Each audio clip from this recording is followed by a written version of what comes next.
네, 제가 발표드릴 내용은 국가 재난대응기술 실제 사례 및 비전에 대한 부분입니다. 오늘 공공의료와 공익 R&D와 관련된 또 발표 기회를 주신 거에 대해서 관계자분들, 또 이사장님 감사드립니다. 우리 의학원은 방사선 사건, 사고, 테러, 재난과 관련된 예방, 대비, 대응, 복구 단계에 필요한 역량을 확보하는 업무를 지속적으로 수행해 왔습니다. 방사선 방어 원칙을 적용해서 방사능 오염 환자에 대한 진료 활동을 위해서는 개인 보호 장비, 음압 설비, 제염 제독 장비 등을 비축 관리하는 것이 필요합니다. 이 비상 상황이 발생하면 이런 비축 물자를 동원해서 대응하여야 초기에 적시적인 대응이 가능합니다. 또한 장기화된다면 또 이런 물류를 확보하기 위한 계획은 계속 지속되어야 될 것입니다. 방사선 방호의 원칙과 감염병 대응 원칙 사이에는 저희가 실제로 대응해 보니까 상당한 유사성이 있었습니다. 이런 유사성을 바탕으로 방사능 방제 역량을 활용해서 코로나19 대응했던 경험에 대해 말씀드리도록 하겠습니다. 코로나19가 국내에 유입되고 확산됨에 따라서 우리 의학원도 대응 체계의 가동이 바로 시작되었습니다. 2015년도 메르스 대응 경험을 바탕으로 이런 대응 체계를 정비해 두었다는 것들이 초기 대응에 있어서는 큰 도움이 되었습니다. 코로나19라는 감염병 대응을 위해서 초기에는 방역 물자를 신속하게 확보하는 것들이 중요한 이슈 사안이었습니다. 우리 의학원은 이런 방사능 재난을 대비하기 위해서 개인 보호 장구를 1,000명분 이상 비축하고 있었는데요. 또한 현장 방사선 비상진료소를 운영하기 위해서 진료 텐트라든가 이동형 냉난방기, 통제선, 음압 들것, 제독 장비 등을 보유하고 있었습니다. 이러한 비축 물자는 순발력 있게 초기 대응하는 데 있어서 요긴하게 사용되었습니다. 우선 초기 상황에서는 코로나19 감염증이 의심되는 분들이 원내로 진입하지 못하도록 현관 통제소를 설치 운영하는 것들이 필요했는데요. 현장 방사선 비상진료소의 운영에 필요한 이런 저희가 비축했던 장비들을 활용을 해서 현관 통제소를 설치하고 운영하고 현재도 운영 중에 있습니다. 국민 안심병원으로서 호흡기 증상 전담 클리닉을 설치해서 운영하는 것이 필요했습니다. 코로나19 의심 증상이 있는 분들을 대상으로 진료를 해야 되는 환경이기 때문에 생물학적 안전성을 보장받는 진료 환경을 구축하는 것들이 필요했습니다. 이동형 음압 설비라든가 방사선 비상 대응할 때 활용하기 위한 장비와 물자를 이용해서 핫존, 웜존, 콜드존의 개념이 적용된 진료소를 설치해서 현재도 안전하게 운영이 되고 있습니다. 또 우리 국가방사선 비상진료센터는 원자력병원과 협력해서 방사능 오염 환자를 수용하기 위한 13개의 음압 격리 병상을 유지하고 있습니다. 공공의료기관으로서 역할을 담당하기 위해서 작년 3월에 코로나19 확진 환자를 수용하기로 결정하였고 13개의 방사능 오염 환자 병상 중에 4개 병상을 감염병 격리 병상으로 전환하기로 결정하고 운영하였습니다.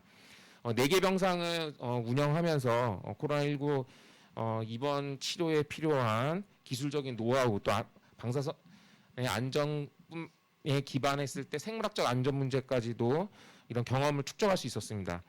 또 신종 감염병이었기 때문에 매우 엄격한 표준 대응 절차 SOP 스탠다드 오퍼레이션 프로시저를 준비를 해서 감염병 격리병동을 운영했고 그 결과 안전하게 운영할 수 있었습니다.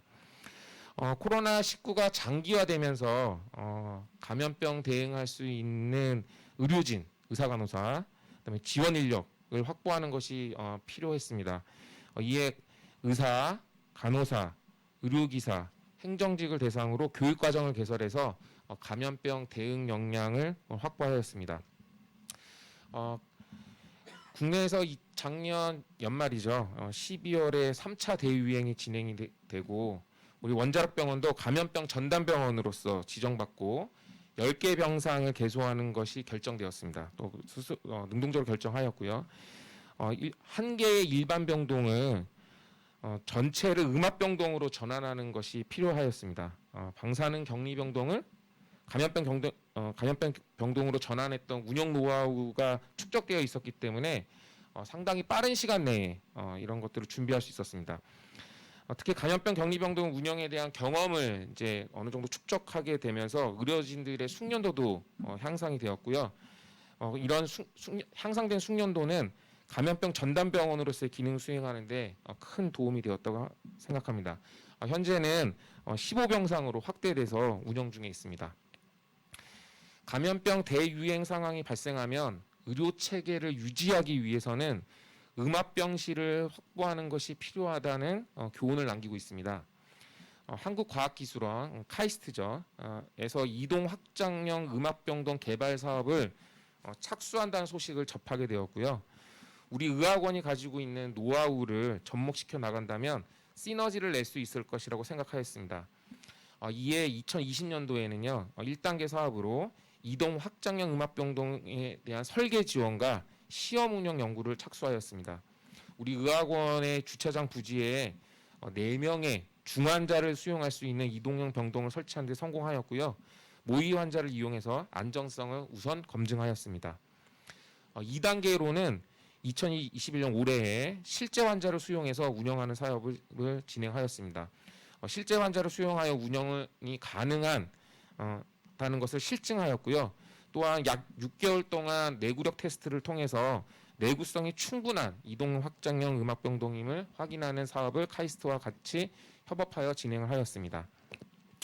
이는 우리 원자력 의학원이 표방하고 있는 과학기술 특성화 병원으로서 공공 R&D 성과를 창출한 것이라고 생각합니다.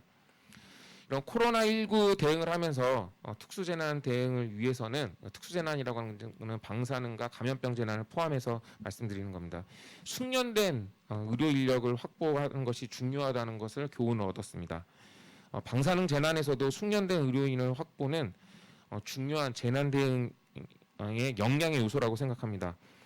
우리 의학원은 지난 20년간 방사능 재난 대응 방제 교육 기관으로서 역할을 해오고 있는데요. 또한 미래지향적으로는 가상 증강 현실 기술을 접목해서 교육 훈련 체계를 개발하는 연구 과제를 올해부터 착수했습니다.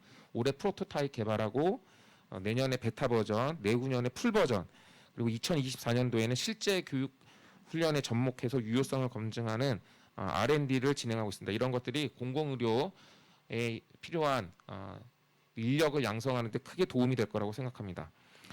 지금까지 방사능 방제 역량을 활용해서 코로나19 대응에 대한 소개와 앞으로의 미래의 교육 훈련 방향에 대해서 소개를 했습니다. 네. 감사합니다.